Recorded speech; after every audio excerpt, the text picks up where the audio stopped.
Hello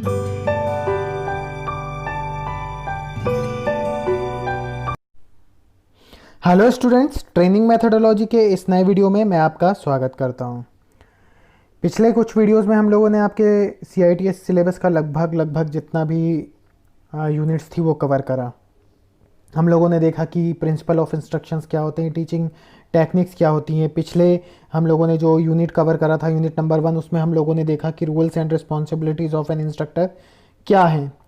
ठीक है, तो यहाँ पर हम लोग, जैसे मैं बार बार आपसे एक बात करूँगा कि हम लोग बात करते हैं कि आपके CITS कोर्स का सिलेबस या आपके CTS कोर्स का सिलेबस, हम लोग बार बार बात करते हैं कि जो सिलेबस है हम लोग अपनी जितना भी एक्टिविटीज़ होती हैं वो हम सिलेबस के बेस पर करते हैं। हम देखते हैं कि जितना भी हम कुछ, जैसा यहाँ पर वीडियोस को फॉलो कर रहे हैं, तो हम एक अपने जो प्रिस्क्राइब्ड सिलेबस है उसके बेसिस पे कर रहे हैं। जब हम लोग इसको पर्टिकुलर आपकी ट्रेनिंग इंस्टीट्यूट के अंदर चलती है तो एक टाइम बाउंड ट्रेनिंग होती है जिसमें हर यूनिट के लिए, हर चैप्टर के लिए, हर जॉब के लिए आपको टाइम दिया रहता है। तो ये सारा कुछ होता कैसे और इसका क्या इंपॉर्टेंस है, इसी के ऊपर आज हम लोग बात करेंगे, जो कि आपके CITS की है unit number 3, analysis of syllabus and course construction. तो आज इस यूनिट के बारे में हम लोग पढ़ेंगे। तो आइए शुरू करते हैं आज का टॉपिक। इस यूनिट में हम लोग सबसे पहले देखेंगे कि सिलेबस एक्चुअली होता क्या है, जिसकी हम बात करते हैं कि बार बार सिलेबस या पाठ्यक्रम कहा जाता है जिसे। तो सिलेबस होता क्या है? So syllabus is generally a list of topics to be covered in a course. मतलब एक कोर्स के अंदर आने वाले जितने भी टॉपिक्स हैं उनकी एक लिस्ट होगी जो वो आपका क्या कहलाएगा? सिलेबस कहलाएगा। और complete series of studies is called course. अगर मान लीजिए आपका कोई एक कंप्लीट एक सब्जेक्ट है, या मान लीजिए एक सब्जेक्ट्स हैं कई सारे, और उसकी जो कंप्लीट सीरीज़ है, उसकी जो स्टडी कहलाती है वो कहलाएगी आपकी एक कोर्स। जैसे CITS एक कोर्स हो गया, CTS एक कोर्स हो गया, आप बोल सकते हैं। इसके अलावा बात करेंगे एक और टर्म जो बार बार आएगी आपके सामने, दैट इज़ करिकुलम। तो overall content taught in an educational system और इन a course is called curriculum. मतलब जो कुछ भी एक कंटेंट पढ़ाया जाएगा, आपको बताया जाएगा एक शिक्षण पद्धति के अंदर, किसी भी कोर्स के अंदर, वो कहलाता है उसका करिकुलम। मैं रिक्वेस्ट करूँगा जितनी टर्म्स हैं, सिलेबस हुआ और करिकुलम होता है, कोर्स होता है, इनको आप इंग्लिश में ही याद करिए। इसके हिंदी पे जाएंगे तो ये काफ़ी ज़्यादा कन्फ्यूज़न क्रिएट कर देती है हम लोगों में, और एक जंबल वर्ड्स टाइप के हो जाते हैं जो एक दूसरे में मिक्सिंग होते हैं। बट इंग्लिश में बहुत ज़्यादा क्लियर हैं एक दूसरे से और बहुत ज़्यादा डिफ्रेंशिएट कर सकते हैं, ईजिली हम उनको डिफ्रेंशिएट कर सकते हैं। सो आई होप ये सिलेबस, कोर्स और करिकुलम, इसमें जो डिफरेंस है वो आपको समझ में आया होगा। आगे देखते हैं, syllabus is directly responsible for bringing the objectives of the curriculum into action. मतलब हमारा करिकुलम के जो भी ऑब्जेक्टिव थे, करिकुलम क्या होगा? हमारी overall content taught in educational system जिसकी मैंने बात करी, तो उसके कुछ ऑब्जेक्टिव में रखकर हम अपना पूरा करिकुलम डिज़ाइन करेंगे। तो उस करिकुलम के ऑब्जेक्टिव्स को क्या करेगा? जो लाएगा, है ना, उनको एक्शन में लाएगा, वही जो है काम करेगा सिलेबस। वो काम होगा सिलेबस का। तो इस चीज़ को आप ध्यान में रखिएगा। आगे देखते हैं कि एनालिसिस ऑफ सिलेबस क्या होता है, जिसके बारे में ये पूरा चैप्टर है। The process of breaking down the skill और knowledge of the trade to obtain a satisfactory sequence for instructional purpose is called analysis. अब यहाँ पर बात करूँगा, ये जो डेफिनेशन हम लोगों ने ली है यहाँ पर, ये पर्टिकुलर आपके वोकेशनल ट्रेनिंग, वोकेशनल एजुकेशन के बेस पर ली है मैंने, कि सिलेबस क्या होता है। तो सिलेबस, माफ़ कीजिएगा, सिलेबस का एनालिसिस क्या होता है। तो किसी भी विषय के क्रम को आपको जानने के लिए कि क्या पढ़ाना है, कब पढ़ाना है, कितना पढ़ाना है, इसके लिए जो आपका पाठ्यक्रम का विश्लेषण या एनालिसिस ऑफ सिलेबस है वो बहुत महत्वपूर्ण होता है। और अगर कोई अनुदेशक आपका पाठ्यक्रम के विश्लेषण के पश्चात प्रशिक्षण शुरू करेगा तो वो बिना किसी श्रम के प्रभावी शिक्षण कर सकता है, प्रभावी प्रशिक्षण दे सकता है। तो सही पद्धति से जो विश्लेषित किया हुआ पाठ्यक्रम होगा वो यह दर्शाएगा कि आपको क्या पढ़ाना है। दूसरे शब्दों में कहें तो पाठ्यक्रम में विषय वस्तु को समायोजित करके तार्किक क्रम में आयोजित इकाइयों, कौशलों और पाठों की सूची बनाने की विधि को पाठ्यक्रम का विश्लेषण कहा जाता है। जैसा यहाँ पर अगर इस डेफिनेशन की बात करूँ, the process of breaking down the skills और नॉलेज ऑफ द ट्रेड। मतलब हमारे पास जो भी स्किल्स और नॉलेज है ट्रेड की, उसको हमने क्या करा? ब्रेक डाउन करा और एक सेटिस्फैक्ट्री सीक्वेंस बनाया हमने इंस्ट्रक्शनल पर्पस के लिए, अनुदेशात्मक उद्देश्यों के लिए, जो हमने अनुदेशात्मक उद्देश्यों की पूर्ति के लिए जो हम लोगों ने एक सीक्वेंस बनाया, उसी को बोला हम लोगों ने एनालिसिस या एनालिसिस ऑफ द सिलेबस। तो आई होप कि ये एनालिसिस ऑफ सिलेबस क्या होता है आपको समझ में आया होगा। सिंपली आपका जो भी आपके पास कोर्स में कंटेंट है, आपकी कोर्स की आउटलाइन है, उन आउटलाइंस को आपने पकड़ा, उसमें आपने देखा कि एक सेटिस्फैक्ट्री सीक्वेंस क्या होगा कि जो मेरे कोर्स के ऑब्जेक्टिव को कंप्लीट करने में मुझे मदद करेगा। अब कोर्स का ऑब्जेक्टिव कब कंप्लीट होगा? जब ये मुझे पता होगा कि मुझे क्या पढ़ाना है, कैसे पढ़ाना है, कब पढ़ाना है, कितना पढ़ाना है।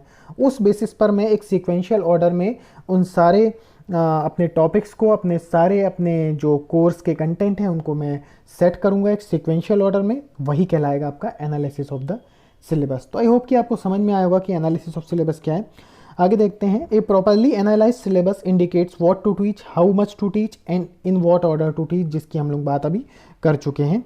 आगे है analysis of syllabus is necessary to weed out unnecessary information. ठीक है, क्यों ये जरूरी है? अब बात करते हैं एनालिसिस ऑफ सिलेबस क्यों जरूरी है। तो सबसे बड़ा जरूरी ये है कि पाठ्यक्रम से जो अनावश्यक जानकारी होगा उसको बाहर करने के लिए इसकी आवश्यकता है। ऐसा नहीं होता है कि कोर्स के अंदर मान लीजिए सारा ही कुछ आपके काम का है, और ऐसा भी नहीं होता है कि कोर्स को इस तरीके से बनाया गया है कि उसके अंदर सारी डिटेल आपके काम की नहीं है। ऐसा कभी नहीं होगा। लेकिन कई बार क्या होता है, कोर्स में चेंजेस होते हैं, कई बार ऐसा होता है उसमें अपडेशन होता है, कई बार ऐसा होता है कुछ पुरानी टेक्नोलॉजी से नई टेक्नोलॉजी को इम्प्लीमेंट करा जाता है, तो उस टाइम पर चेंजेस होते हैं।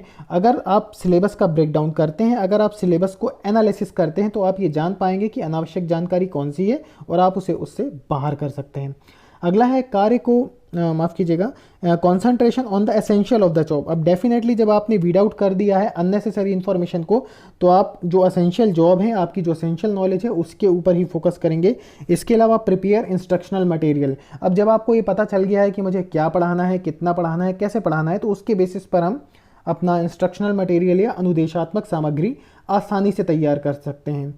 इसके अलावा हमारे प्रशिक्षण कार्यक्रम को योजनाबद्ध करने के लिए भी एनालिसिस ऑफ सिलेबस काम आता है, और करिकुलम के निश्चित उद्देश्य, जो अभी पहले हम बात करे थे कि करिकुलम के जो ऑब्जेक्टिव हैं उनको फुलफिल करने के लिए भी एनालिसिस ऑफ सिलेबस काम में आता है। सो ये कुछ नेसेसिटी या इंपॉर्टेंस हम बोल सकते हैं जो एनालिसिस ऑफ सिलेबस के थे। आगे हम लोग देखेंगे कि मेथड ऑफ सिलेबस एनालाइजेशन क्या होता है। अब ये तो हमको पता चल गया है कि सिलेबस का एनालिसिस करना ज़रूरी है, सिलेबस का एनालिसिस क्या होता है, लेकिन ये किस तरीके से करा जाता है। तो इसकी कई अपनी अपनी मेथड्स दी हुई हैं। ये मैं इसको आप कई बुक्स में देखेंगे तो केवल आपको टॉपिक बेस्ड और टाइम बेस्ड एनालिसिस मिलेगा, और कुछ बुक्स में आपको जॉब एनालिसिस मेथड और स्किल एनालिसिस मेथड मिलेगी। तो इन चारों मेथड को हम यहाँ पर क्रम से लेंगे और ये देखेंगे कि किस तरीके से ये मेथड्स काम करती हैं सिलेबस एनालाइजेशन के लिए। सो सबसे पहले हम लोग शुरू करेंगे टॉपिक बेस्ड एनालिसिस, जिसमें हम सबसे पहले देखेंगे ये वाला टॉपिक बेस्ड एनालिसिस। तो जैसा कि नाम ही क्लियर है कि इस पद्धति के अंतर्गत समय का बंधन ना रखते हुए विषय को पढ़ाया जाता है। मतलब समय का कोई बाउंडेशन नहीं है, लेकिन जनरली जब हम सिलेबस बनाएंगे या एनालिसिस करेंगे सिलेबस का तो उसको टाइम बाउंड करते हैं, लेकिन यहाँ पर ऐसा कुछ भी नहीं है। विषय को जानकारी होने तक प्रशिक्षण कार्य या अध्यापन कार्य को जारी रखा जाएगा। ठीक है, तो इसमें सब्जेक्ट है वो किसी यूनिट का या किसी चैप्टर का या किसी पार्ट को डिटरमाइन करने का जो बेसिस है वो क्या है, टॉपिक है या सब्जेक्ट है, इसीलिए उसको क्या बोल रहा है, टॉपिक बेस्ड एनालिसिस। तो इसमें प्रशिक्षण कार्य तब तक किया जाएगा जबकि उस टॉपिक से रिलेटेड सारी जानकारी ना प्राप्त हो जाए।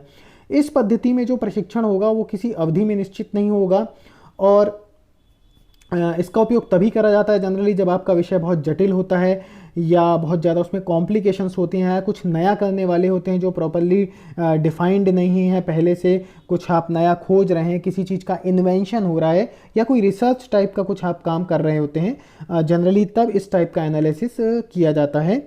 उस टाइप के उस तरह के सिलेबस के लिए टॉपिक बेस्ड एनालिसिस किया जाता है। तो यहाँ पर बिल्कुल क्लियर चीज़ है कि टाइम बाउंडेशन नहीं होगा, ठीक है, और जो भी कुछ आपका एनालिसिस होगा वो सब्जेक्ट बेस्ड पर होगा। तो आई थिंक आपको ये टॉपिक बेस्ड एनालिसिस समझ में आया होगा।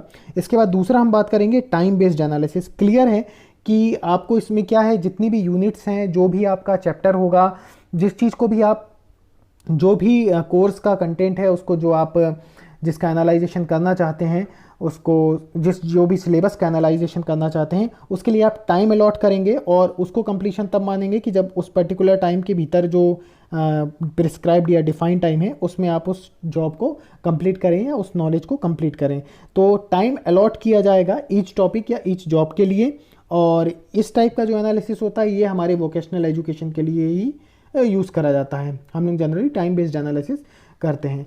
सो समय पर आधारित विश्लेषण में प्रत्येक इकाई के लिए निश्चित समय निर्धारित किया जाता है और प्रत्येक कार्य क्या और उससे संबंधित जानकारी पर निर्धारित समय में से प्रत्येक इकाई को उसके महत्व के आधार पर और जटिलता के अनुसार बांटा जाता है। सो इस प्रकार इसको एक तार्किक क्रम में, जो बात आ रही है अगेन एंड अगेन कि हर बार क्या करेंगे, तार्किक क्रम में हम फिर उसका क्रम निश्चित करेंगे और संपूर्ण पाठ्यक्रम को हमको क्या करना है, सीमित समय में ख़त्म करना है। तो इस पद्धति में समय है वो एक मुख्य कसौटी है, इसीलिए इसको क्या बोला है, टाइम बेस्ड एनालिसिस बोला है। सो आई होप कि आपको ये दोनों चीज़ें समझ में आई होंगी कि टॉपिक बेस्ड एनालिसिस और टाइम बेस्ड एनालिसिस क्या है, और इन दोनों प्रणालियों में से जो भी ये जो हुई है टॉपिक बेस्ड एनालिसिस और टाइम बेस्ड एनालिसिस हम लोगों ने बात करी है, इसमें से जो हमारा वोकेशनल एजुकेशन सिस्टम है वो टाइम बेस्ड होता है। जो हमारी एजुकेशनल या इंस्ट्रक्शनल इंस्टीट्यूट्स होते हैं उसमें जो नियोजित कार्यकाल प्रशिक्षण होता है वो किस टाइप का होता है, उसको बार बार हमको करना पड़ते हैं। उसके लिए पाठ्यक्रम को टाइम बाउंड करना ही पड़ेगा। जैसे हमारी कई स्किल्स होती हैं जिसको हम रिपीट करते हैं, एक दूसरे से जुड़ी होती हैं, सो इसलिए उसको टाइम बाउंड किया जाता है। और निश्चित समय अवधि के बाद क्या होगा, परीक्षण किया जाता है और इसके बाद फिर क्या होता है, एक नया सत्र प्रारंभ हो जाता है। तो इसीलिए पाठ्यक्रम के सभी टॉपिक जो हैं वो एक पर्टिकुलर टाइम में, ये जो डिफाइंड टाइम है उसमें कंप्लीट होना ज़रूरी है, ताकि प्रशिक्षणार्थी क्या करें, परीक्षा को अच्छी तरह से उत्तीर्ण करें और सही समय पर ये जो कंप्लीट होगा तो आपका ये जो पाठ्यक्रम का एनालाइजेशन है ये सफल होगा। सो ये कुछ इससे रिलेटेड टॉपिक बेस्ड एनालिसिस और टाइम बेस्ड एनालिसिस की जो हम लोगों ने भी बात करी। इसके अलावा कुछ और मेथड भी हैं जो पर्टिकुलर हमारी वोकेशनल एजुकेशन में ही काम आता है। ये भी अलग मेथड होती है पाठ्यक्रम के विश्लेषण की या सिलेबस एनालाइजेशन की। इसमें हम लोग एक और मेथड देखेंगे, जॉब एनालिसिस मेथड क्या होती है। तो इसमें क्या होता है, यहाँ पर जॉब या हम पर्टिकुलर कंप्लीट टास्क या कार्य की बात करूँ तो विशेष कार्य के संतोषजनक प्रदर्शन के लिए अगर हम प्रशिक्षण करेंगे, मान लीजिए एक पर्टिकुलर एक टास्क है जो कि बहुत सारे छोटे छोटे कामों से मिलकर बना होता है, जिसके हम छोटे छोटे कामों को बोल सकते हैं, उसको मतलब तोड़ दिया छोटे छोटे कामों में, जिसको हम स्किल या ऑपरेशन बोल सकते हैं। और फिर हमने क्या करा, इन जितने भी ऑपरेशन हैं इनको सरल से कठिन के क्रम में व्यवस्थित करके एक इंस्ट्रक्शनल सीक्वेंस प्राप्त किया, जो हमारे क्या करता है, एक संतोषजनक शुरुआत करता है कि एक सेटिस्फैक्ट्री इनिशिएशन हो जाता है कि हाँ अब मैं काम को सही डायरेक्शन में करूँगा। यहाँ पर ये जो जॉब का मतलब है, जॉब का मतलब ये होता है कि कंप्लीट टास्क की बात कर रहा है या एक ऐसा काम होता है जिसके विरुद्ध हमको, जिसको करने के एवज में आपको आगे पैसे मिलते हैं, तो मैं उसकी बात कर रहा हूँ। मतलब बिल्कुल एप्लीकेशनल वे में जो आप आफ्टर द ITI या आफ्टर द CITS किसी भी कोर्स को करने के बाद जब आप जाते हैं फील्ड के अंदर, और फील्ड के अंदर जाकर जो आप एक्चुअल परफॉर्मेंस करते हैं, जिसके बेसिस पर आपको पेमेंट होता है, जिस पे भुगतान किया जाता है आपका, वो एक कंप्लीट टास्क कहलाता है, वो एक कंप्लीट जॉब कहलाता है, माफ़ कीजिएगा, वो एक कंप्लीट जॉब कहलाएगा। तो ये जॉब एनालिसिस मेथड में क्या है, हमने ये एनालिसिस करना है कि जो हमारा जॉब है उसके जॉब को छोटे छोटे टुकड़ों में तोड़ना है, जो कि पर्टिकुलर अपने आप में एक ऑपरेशन या स्किल कहलाएगा। देन उन स्किल्स को सरल से कठिन के क्रम में, जो हमारा प्रिंसिपल ऑफ टीचिंग होता है, एक सरल से कठिन के क्रम में पढ़ाया जाए, उसमें एक लॉजिकल सीक्वेंस में सेट करना, वो कहलाता है आपका जॉब एनालिसिस मेथड। इसके बाद आखिरी एक और जो मेथड है वो है स्किल एनालिसिस मेथड, जिसके बारे में हम लोग बात करेंगे। इसमें क्या होता है, ये एक डिफरेंट मेथड होती है जिसमें सभी कौशल होते हैं या ऑपरेशन होते हैं, उनको हम लोग क्या करते हैं, लिस्टेड, ये प्रोसेस ही होता है जिसके बारे में भी मैं बात करूँगा। सभी कौशल हैं या जो आपके जितने भी स्किल्स हैं या जितने भी ऑपरेशन हैं उसको लिस्टेड किया, और ये हम देखते हैं कि हमको किसके अंदर प्रवीणता वांछनीय है, मतलब किसके अंदर हमको इफ़िशिएंसी की रिक्वायरमेंट है, और फिर कठिनाई के क्रम में और प्रयोग के क्रम में, मतलब क्या उसकी डिफ़िकल्टी लेवल होता जाएगा और उसका एप्लीकेशनल वे में किस तरीके से हम उसको सेट कर सकते हैं, व्यवस्थित कर सकते हैं।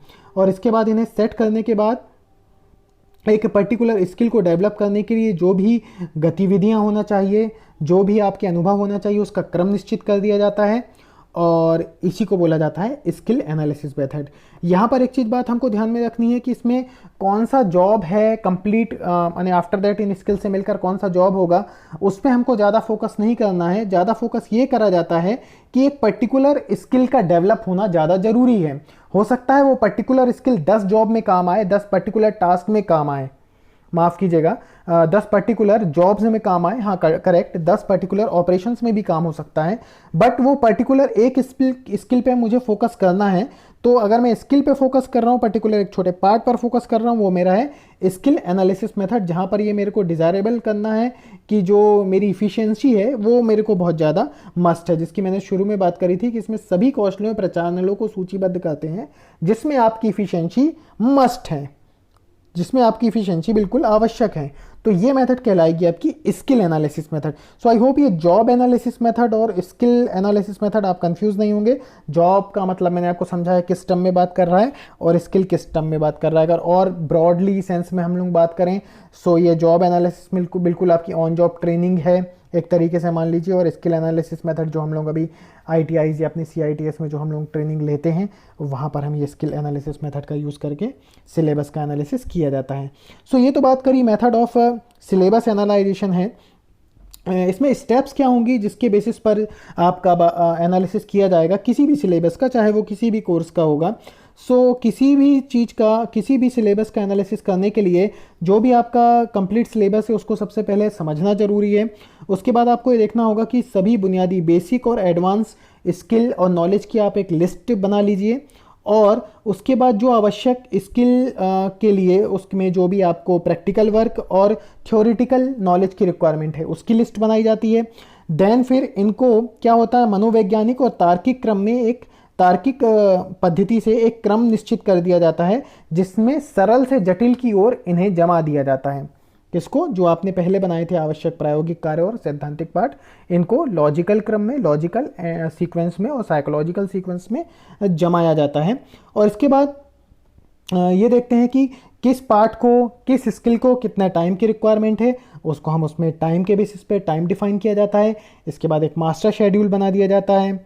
देन मंथली शेड्यूल, जो अभी ये मास्टर शेड्यूल तो ऐसा है जैसे आपका CITS सिलेबस है, आप देखिए उसमें पर्टिकुलर हर एक यूनिट के लिए टाइम दिया गया है, टाइम बाउंड कर दिया गया है कि इस यूनिट के लिए इतने वीक का सिलेबस है, इस स्किल के लिए इतना टाइम दिया है। That is your master plan. उसके बाद हमारा क्या होता है, जब हम इसको इंस्टीट्यूट में आप जब पढ़ते हैं या आप CTS में बात करूँ आप प्रशिक्षण देंगे, तो आप अपने बेसिस पर उसका वीकली शेड्यूल या मंथली शेड्यूल तैयार करते हैं, और फिर उसके बेसिस पर क्या होता है, इंस्ट्रक्शनल मटेरियल बनाया जाता है। तो ये घूमकर वही बात आई कि सिलेबस का एनालाइजेशन कैसे किया, किस वे में किया, और एक्चुअली उसका एंड रिजल्ट क्या हुआ कि इंस्ट्रक्टर उसके लिए इंस्ट्रक्शनल मटेरियल बना पा रहा है, वो प्रिपेयर हो पा रहा है, और अगर वो अच्छे से प्रिपेयर हो जाता है तो आपके जो भी कोर्स के ऑब्जेक्टिव हैं वो कंप्लीट होना शुरू हो जाता है। That is the first step कि आपका अगर इंस्ट्रक्टर तैयार है, वो कंप्लीट है, तैयार होगा, कॉन्फिडेंट होगा, तो वो डेफिनेटली बच्चों को भी मोटिवेट कर सकता है। इवन स्टूडेंट्स भी with the help of syllabus analysation वो जानते हैं कि उन्हें क्या पढ़ाया जाएगा, कब पढ़ाया जाएगा, कितना है, और उसके लिए क्या रिक्वायरमेंट होती है। तो स्टूडेंट्स भी बहुत हद तक उसके लिए तैयार रहते हैं। तो ये कुछ बेनिफिट हैं आपके सिलेबस के एनालाइजेशन के। आगे और देखते हैं कि एडवांटेजेस क्या होते हैं एनालाइजेशन ऑफ सिलेबस के। पहला होता है एनालाइजेशन, माफ कीजिएगा, analysis of syllabus enables the instructor to plan and prepare all the instructional material and teaching aid in advance, जिसकी अभी बात करी थी हम लोगों ने कि जब एनालिसिस हो जाएगा एक सिलेबस का तो सब कुछ पता होगा इंस्ट्रक्टर को, क्या पढ़ाना है, कब पढ़ाना है, उसके लिए सारा इंस्ट्रक्शनल मटेरियल और कोई भी अगर टीचिंग सामग्री की आवश्यकता है, सहायक सामग्री की, तो वो पहले ही बनाई जा सकती है। It helps to complete the course within the defined time. अब डेफिनेटली ये चीज़ होगी कि जब आपके पास आपने सब कुछ तैयार करा है, आपको पता है एक लॉजिकल सीक्वेंस में कैसे काम करना है, तो सिलेबस को टाइम में ख़त्म किया जा सकता है, जो कि डिफाइन है पहले से। It makes learner aware of all future learning activities that boost their confidence. इसकी मैंने अभी बात करी कि जब लर्नर को भी ये पता है कि क्या पढ़ाया जा रहा है, फ्यूचर लर्निंग एक्टिविटीज़ क्या है, और अगर वो गो थ्रू होता है इन सब के, तो एक कॉन्फिडेंस बूस्टअप हो जाता है, बिल्डअप हो जाता है, जो हेल्प करता है उसको सिलेबस को या उसके कोर्स को सही तरीके से कंप्लीट करने में। It ensures proper psychological and logical sequence of teaching. Definitely जब एक हम सीक्वेंस बना ही रहे हैं तो लॉजिकल और साइकोलॉजिकल सीक्वेंस बन जाता है शिक्षण का। It helps to achieve objective and goal of the course, इसके बारे में भी हम लोगों ने बात करी थी। And last but not the least, ये एडमिनिस्ट्रेशन को हेल्प करता है कि वो प्लान करे और एक लुक रख पाए टीचिंग लर्निंग एक्टिविटीज़ पर, और पूरा कंट्रोल रख पाए एक टीचिंग लर्निंग एक्टिविटीज़ पर। ये एडमिनिस्ट्रेशन के लिए भी पॉसिबल होता है। सो आई होप ये एडवांटेजेस काफ़ी सिंपल थे जिसकी हम बार बार बात कर रहे हैं, आपको समझ में आया होगा। आगे हम लोग बात करेंगे एडी मॉडल ऑफ इंस्ट्रक्शन की। कि ये एडी मॉडल ऑफ इंस्ट्रक्शन क्या होता है, जो बार बार ये टर्म आता है, तो इसको हम लोग देखते हैं। ADDIE is an instructional system design framework that is used to develop course। Course को डेवलप करने के लिए ये अनुदेशात्मक प्रणाली डिज़ाइन का एक फ्रेमवर्क है, जिसको कई अनुदेशात्मक डिज़ाइनर और प्रशिक्षण देने वाले पाठ्यक्रम को विकसित करने के लिए प्रयोग करते हैं। एडी क्या होता है? बेसिकली एक प्रोजेक्ट मैनेजमेंट औजार होता है। यह पाठ्यक्रम और अनुदेशात्मक डिज़ाइन करने में मदद करता है। अनुदेशात्मक जो चीज़ें हैं, इंस्ट्रक्शनल डिज़ाइन, उसको डिज़ाइन करने में मदद करता है। निर्देशात्मक डिज़ाइन विश्लेषण, विकास के क्रियान्वयन, शिक्षण सामग्री और गतिविधियों के मूल्यांकन के लिए एक व्यवस्थित दृष्टिकोण होता है। माफ़ कीजिएगा, निर्देशात्मक डिज़ाइन, जो मैं बार बार बात कर रहा हूँ कि इंस्ट्रक्शनल डिज़ाइन क्या होता है, तो इंस्ट्रक्शनल डिज़ाइन विश्लेषण, विकास के क्रियान्वयन, शिक्षण सामग्री और गतिविधियों के मूल्यांकन के लिए एक व्यवस्थित दृष्टिकोण होता है। ठीक है, अब ये बात करेंगे कि जो एडी है, इस एडी का फुल फॉर्म क्या है। ADDIE जो लिखा हुआ है, इसके जो वेरियस स्टेप्स हैं या वेरियस फेसेस हैं, तो ए से होता है analysis phase, then D design phase, फिर डेवलपमेंट फेज, इसके बाद इम्प्लीमेंटेशन फेज और लास्ट में evaluation phase. So project management का टूल है जो कि कोऑर्डिनेट करेगा कोर्स और इंस्ट्रक्शनल डिज़ाइन टेक्नोलॉजी को और कोर्स को डेवलप करने में मदद करेगा। तो आइए इस मॉडल को देखते हैं। सबसे पहले बात करेंगे हम लोग एनालिसिस फेज की। तो विश्लेषण का चरण होता है, वो आपके निर्देशात्मक समस्या और उद्देश्यों को स्पष्ट करता है। आपके निर्देशात्मक समस्या और उद्देश्यों को स्पष्ट करेगा। सीखने के माहौल तथा प्रशिक्षणार्थियों के मौजूदा ज्ञान और कौशल की पहचान करना यहाँ आवश्यक होता है। इसके लिए हम कई क्वेश्चंस के फॉर्म में ये चीज़ को फाइंड आउट करने की कोशिश करते हैं कि विद्यार्थी कौन है और उनकी क्या विशेषता होगी। इस बेसिस पर एनालिसिस किया जाएगा। उनका जो वांछित नया व्यवहार है, जो बिहेवियर चेंज मतलब लर्निंग एक्चुअली में है, वो क्या है, किस प्रकार की बाधाएं मौजूद हो सकती हैं सीखने में, और डिस्ट्रीब्यूशन किस तरीके से होगा नॉलेज का और स्किल का, शैक्षणिक विचार क्या होंगे, और जो थ्योरी है क्या वो जो भी इन लोगों का जो लेवल है उस पर क्या वो लागू होगी, प्रोजेक्ट कब कंप्लीट होगा, उसकी समय सीमा क्या होगी। प्रोजेक्ट की बात कर रहे हैं यहाँ पर, प्रोजेक्ट मैनेजमेंट टूल है। प्रोजेक्ट वो एक कोर्स भी हो सकता है, एक ट्रेनिंग प्रोग्राम भी हो सकता है, कुछ भी है। तो इन प्रश्नों को पूछने की प्रक्रिया जनरल एक आवश्यक विश्लेषण का हिस्सा होती है, इसीलिए उसको एक एनालिसिस फेज कहा गया है। आवश्यकताओं के विश्लेषण के दौरान अनुदेशात्मक डिजाइनर होगा अपनी योजना को ठीक करने के लिए बाधाओं और संसाधनों का निर्धारण करेगा। तो ये जो बार बार आ रहा है अनुदेशात्मक डिजाइनर, ही कौन होगा? ये एक इंस्ट्रक्टर भी हो सकता है, एक इंस्ट्रक्टर भी हो सकता है। इंस्ट्रक्टर के साथ कुछ सीनियर इंस्ट्रक्टर होते हैं, कोर्स के जानकार होते हैं, वो सभी लोग इस तरीके से इस पे काम करते हैं। तो आई होप ये पहला एनालिसिस फेज है, ये आपको क्लियर करता है कि आपके जो इस विश्लेषण के उद्देश्य है निर्देशात्मक समस्या के, वो क्या है, उसको स्पष्ट करेगा आपका एनालिसिस फेज। इस चीज़ को आप ध्यान में रखिएगा। दूसरा है हमारा डिज़ाइन फेज। डिज़ाइन चरण क्या होता है? सीखने के उद्देश्यों, मूल्यांकन, उपकरणों, अभ्यास सामग्री, विषय वस्तु का विश्लेषण, लेसन प्लानिंग और मीडिया चयन से संबंधित होता है।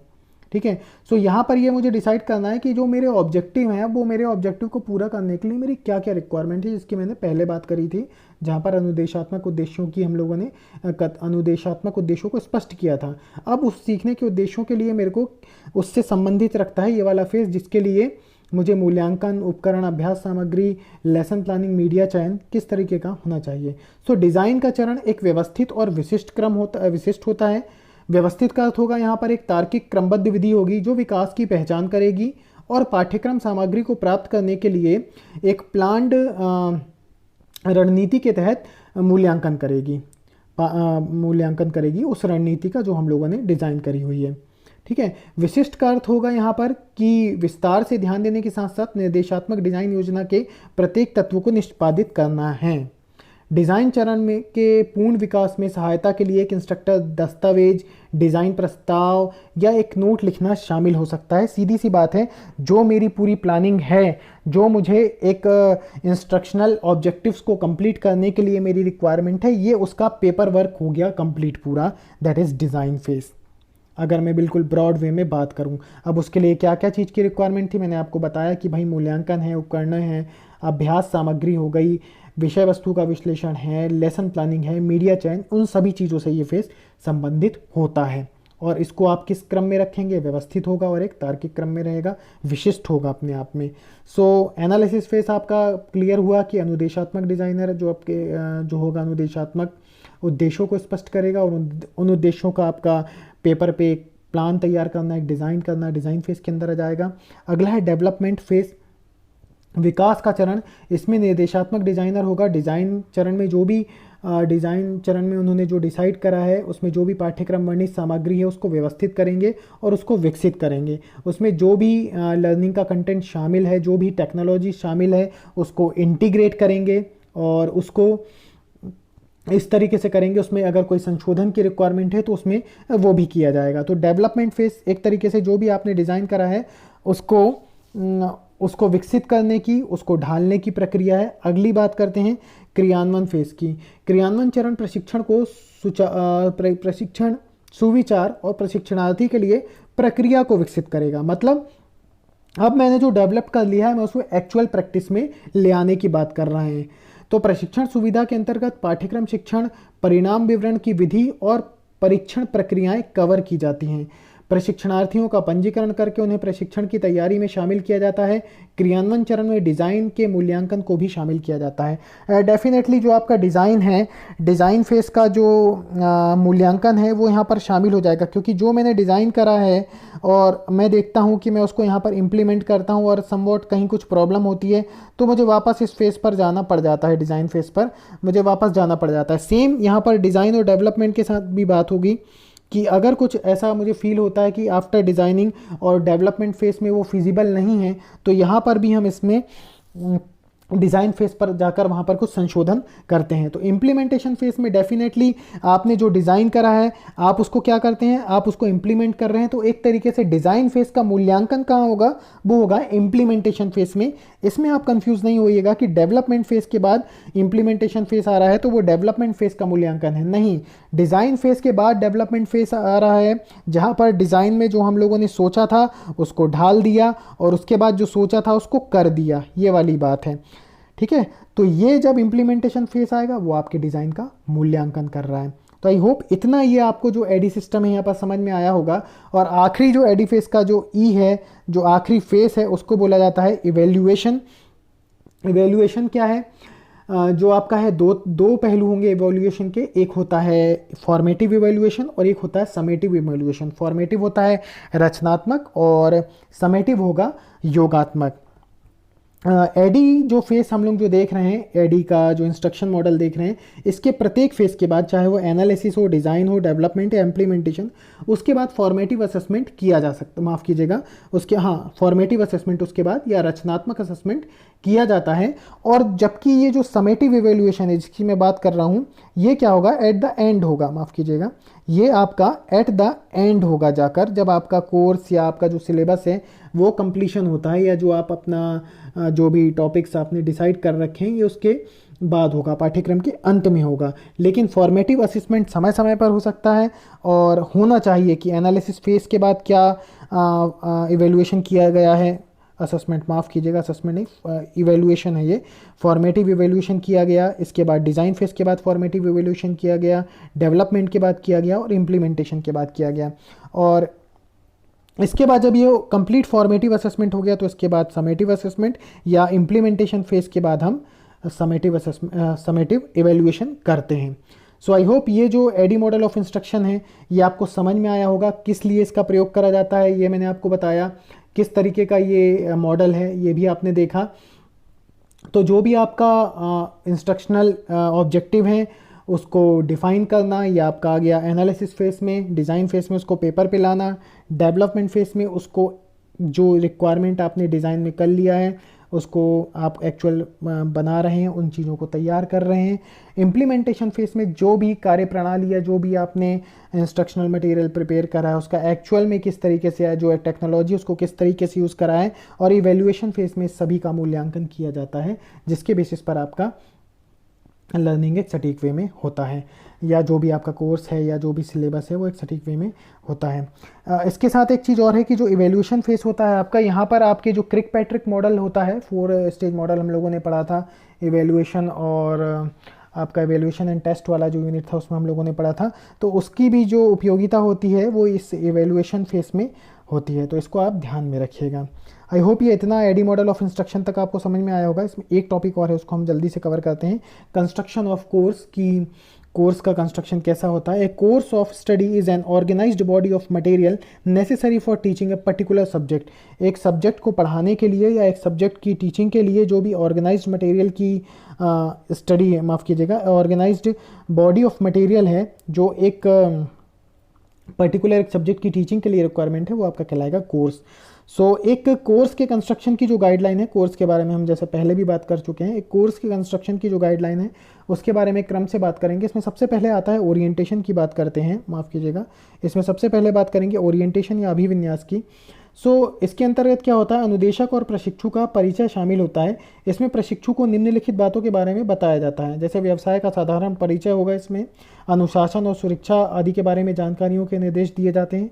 कोर्स की अवधि क्या होगी ये बताया जाएगा कि विषय क्या होगा, कोर्स के संभावित सीमाएं बताई जाती हैं और प्रत्येक विषय के लिए प्रतिदिन व प्रति सप्ताह क्या समय होगा और क्या उसका उपयोगिता रहेगी ये बताया जाता है।